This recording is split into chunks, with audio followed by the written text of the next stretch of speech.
Hey, let's talk about Buddhist stuff. What do you need to meditate?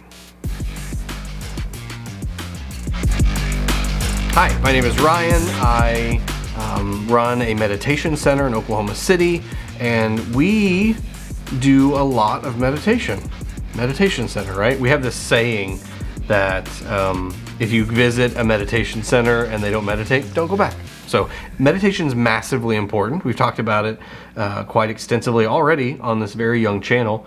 And so I want to talk about something that people may fall into a little bit, maybe a little bit of a hole that you can fall into. It's like, okay, I want to meditate. What do I need? Like, what kind of stuff was going to get me the best meditation experience? And so that's what we're going to talk about today. I'm going to go over items. I'm going to put links down in the description. This is not one of those sponsored things, and this is not like, oh, if you use this link, then I get blah, blah. It's none of that. It's if you think something is going to help you, go for it. But let's fast forward to the very end of this video. You don't need anything. You need this moment, you need this breath, and you need a little bit of awareness. That's what you need. This stuff is all accessories. And so we'll talk about what this stuff does, what this stuff can do for you, and then we want to make sure that we're not letting it be a crutch, because the practice has to be the practice as well. So here we go. Let's start off with statues. I may have just a little bit more of a different view on statues. I think Westerners have this thing that they're like, the Buddha statue's kind of too mystic, too woo-woo for me, which is fine. But I think for me, it's more of an honoring type thing, yeah? They see Buddhist practitioners like bowing to the Buddha, paying homage to the Buddha. It's more of a respect idea, right? There's this topic that we talk about, which is taking refuge. And so the first refuge that we take is in the Buddha. They don't mean the historical Buddha, the dude that sat under the tree, right? The taking refuge in the Buddha, and what I believe this actually represents, it reminds us that there is this availability of freedom to us, to you, in this lifetime, right? That is Buddha, the awakened, right? And so sometimes we have a Buddha statue to remind us of that, to remind us of the teachings, how he taught, all of that stuff, but more importantly, this possibility of awakening that is within us. So, do you need it? No. But sometimes it's kind of cool to have, right? You can either have like a seated Buddha that has the candle in it, or you can have the reclining Buddha here. You can have little tiny Buddha. He's cute, isn't he? Right? So you can have all of these things, and it just kind of depends on what strikes your fancy, or nothing.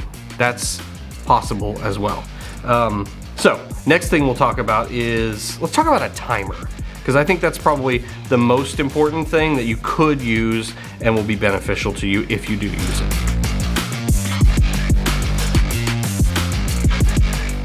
Okay, so probably one of the most useful things that you can have for a meditation practice is a timer.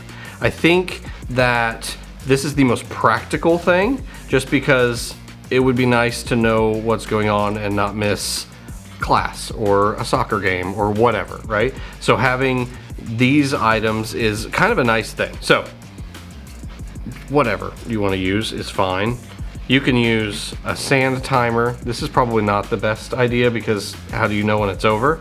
You can use a normal alarm clock. Funny story. When I started meditating, went to the monastery, and with the monks, they had a singing bowl. They had a bowl, but it was like, it wouldn't fit on the stage, it would break my table. It was huge, and it was gorgeous. They had this huge mallet, and they would finish it just like this big resounding sound. It was amazing. It was everything you wanted from like the monastery experience. However, the monks wanted to meditate too, right? And so they used one of these cheapy alarm clocks to time their own meditation. And so while you're waiting for this nice big, ooh, this big bell sound, first you heard this shrill like, obnoxious. So if you don't want to be frightened out of your meditation, I would at least listen to the alarm because this can be really, really bad. Another really, I should probably wait for the mic probably. Another really interesting, nice tool is just like a timer app, right? I use Insight Timer all the time. I have presets saved for like silent meditations if I'm leading a meditation at the meditation center or for you. I have meditations where there are bells that are signaled, so that way I can just practice on my own. I have them set for 30 minutes, 45 minutes, 60 minutes, whatever. And that way you can set your own little precepts. It keeps like a running count of how long you've meditated consecutively if you're like to gamify the practice a little bit. So those are really nice. Something that fits in your pocket, something that's already on your phone. It's a great way to do that. It also has a widget that you can stick on like your iPhone wallpaper or home page, I should say. You stick it on your home screen, and that way it says, hey, you haven't meditated today. So it kind of gives you a little bit of a prompt. So those are really cool too. Do you need a timer? Not really. I mean, you can use the timer on your phone. Hey Siri, start a timer for 15 minutes. Easy, right? So you don't need anything that you don't already have, but it's nice to just be able to tell the difference and know whenever your meditation's over. That being said, let's talk about mala beads.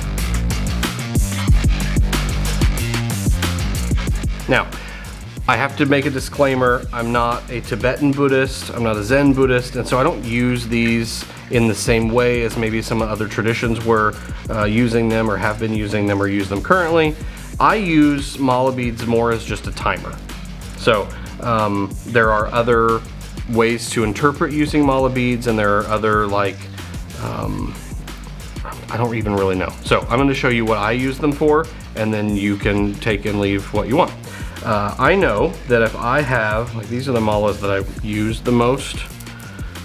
If I start at the top, I go all the way around. There are 108 beads on there. So if I'm counting 108 breaths, or I'm doing, let's say, a loving kindness meditation, may I be happy, may I be at ease, may I be free from suffering, or may you be happy, may you be at ease, may you be free of suffering. I know that if I go around breaths, it takes me about 11 to 13 minutes. If I'm doing loving kindness meditation, something where I'm repeating things a lot, that may take me a little closer to 20. These become more of a timer to me than any sort of, there's not really a mystical element to me. These are more of just a tool. So not something that you really need. None of this stuff is something you really need. That's the through line for this whole thing, right?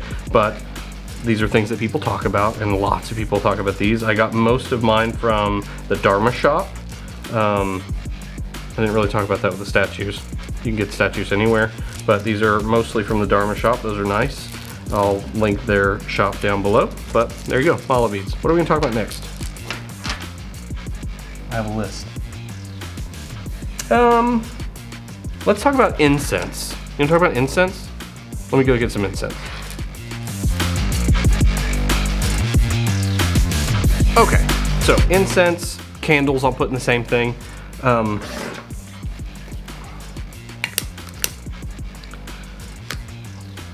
I like incense. At the meditation center, we burn a couple of different things. We burn sage. It's more of a Native American element, Oklahoma, right? And so we have that a lot of times. It's a little bit harsh. I like Palo Santo. I think it smells really, really nice. What does this do? Again, non-mystic, and so you're just getting my opinion for these things. It makes the room smell nice. The other thing about this is it's costing me something to meditate, right? I now have something that I am purchasing. It's like a sacrifice. Do you know what I mean by that? So this costs money. I'm giving something to the practice. And that's a stretch for me. Really, it's more of just a ritualistic thing. It's like, okay, I'm setting the tone, I'm getting myself ready for meditation. It's not anything more than that to me, although there is plenty to be said about incense, sage particularly, but that's not really for this channel. You can go research that on your own. I just like it and something to look at. So let's talk about singing bowls. That was intense. Let's talk about singing bowls.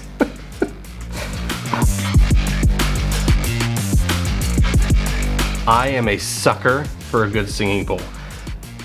Absolutely unnecessary for meditation. I mean, here's the deal. This is the opinion for all of this stuff. If this helps you practice, go for it. But do not think that this makes your practice, okay? Singing bowls are fantastic. I was a percussionist in college. I grew up doing this stuff. This is awesome to me, and I love just the sound. Listen to this.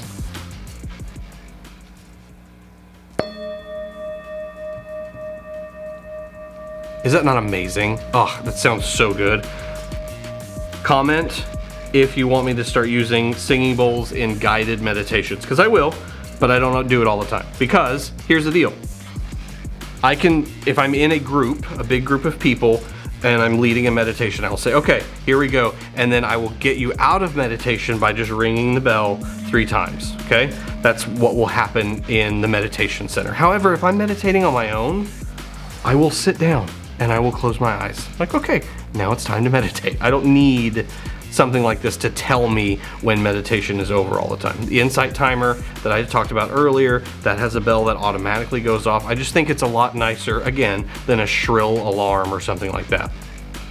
That being said, I would, if you've been meditating a while and you're watching this, I would encourage you to try to just sit down sometime when you have a lot of space, like if the day off or something like that, and just meditate until you're done. Don't have anything else tell you. Don't have a guided meditation tell you when you're done. Don't have a bell tell you when you're done. It's all about when you feel like you've finished. So that's always a good practice to do too. So you don't need a singing bowl, but they're really cool. I got these. This is a Selah. The other bowl that I have, this is actually from the meditation center because I switched them this morning on accident. But my other one is from the Dharma shop as well, which is linked down in the description. Again, none of this is sponsored, none of this is affiliate. I just want you to have links in case you want it, but you don't need anything.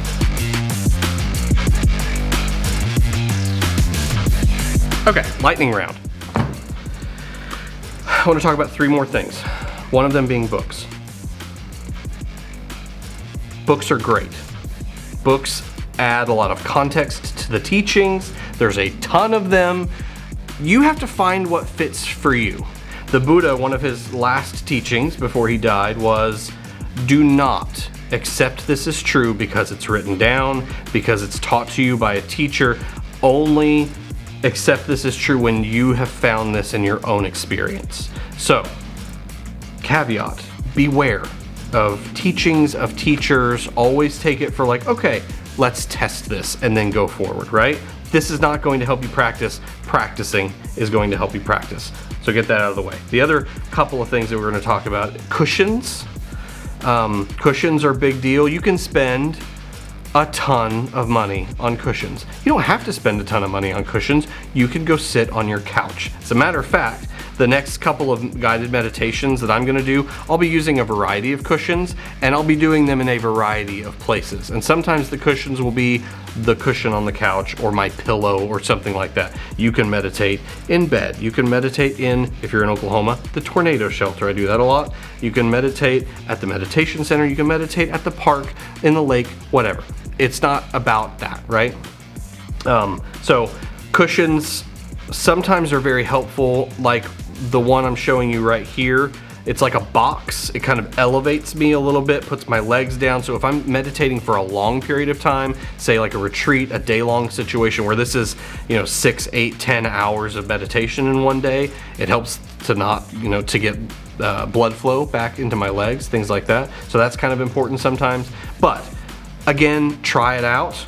If you are anywhere around a meditation center, go try it out, go meditate with them, see what kind of cushions they have, because one may not work as good as the other for you. There's also something to be said about discomfort and sitting with discomfort. That's a teacher in itself. Last thing, space.